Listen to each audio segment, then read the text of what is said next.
वनरक्षक medical taste कशी असते, कोणकोणती टेस्ट घेतली जातात, आपल्याला मेडिकलमध्ये कोणकोणत्या प्रॉब्लेम्स किंवा अडचणी येऊ शकतात आणि मेडिकल टेस्ट कशी घेतली जाते, तुमच्या सर्व प्रश्नांची उत्तरे या व्हिडिओमध्ये भेटणार आहे।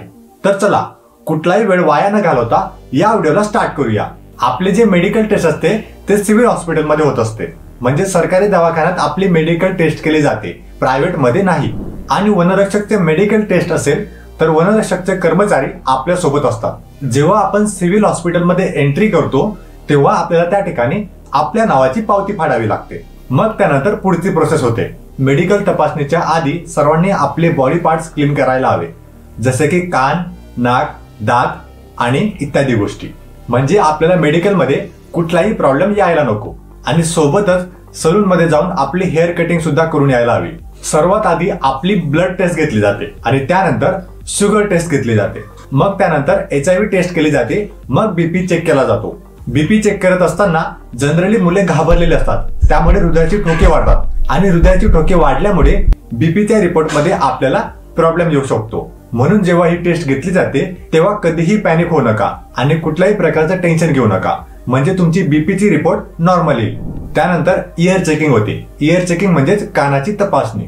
कानाची तपासणी बॅटरी लावून केली जाते आणि आपल्या कानाचा पडदा फाटलेला नको, अन्यथा या ठिकाणी रिजेक्ट केले जाऊ शकते। दातांच्या तपासणीमध्ये दात किडलेला असो किंवा पडलेला असो यात काहीही फरक पडत नाही, फक्त आपल्याला तोंडाचा कॅन्सर नको, त्यामुळे या ठिकाणी रिजेक्ट होऊ शकतो।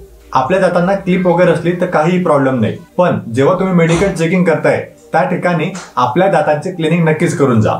बऱ्याच विद्यार्थ्यांना प्रश्न असतो नॉकनी बद्दल। नॉकनी मध्ये गुडघ्याला गुडघा टच व्हायला नको, आणि जर गुडघ्याला गुडघा लागत असेल तर याची एक एक्सरसाइज सुद्धा असते।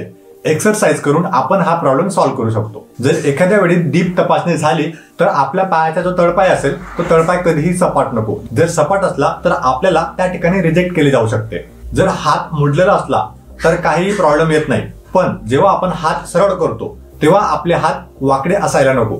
जर आपले हात वाकडे असले तर आपल्याला त्या ठिकाणी रिजेक्ट केले जाते। आता बऱ्याच जणांना अजून एक प्रश्न असतो की टॅटू चालतो का?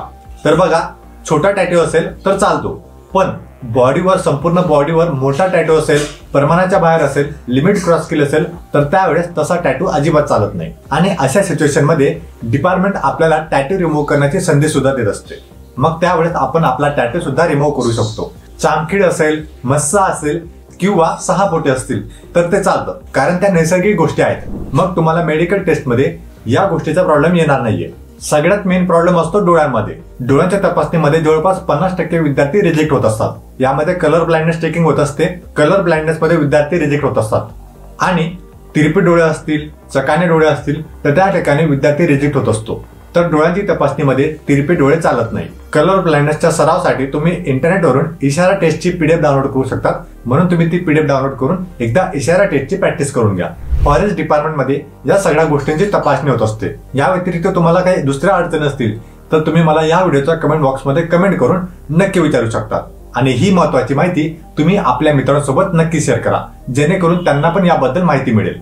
तर आपण भेटूया पुढील व्हिडिओमध्ये।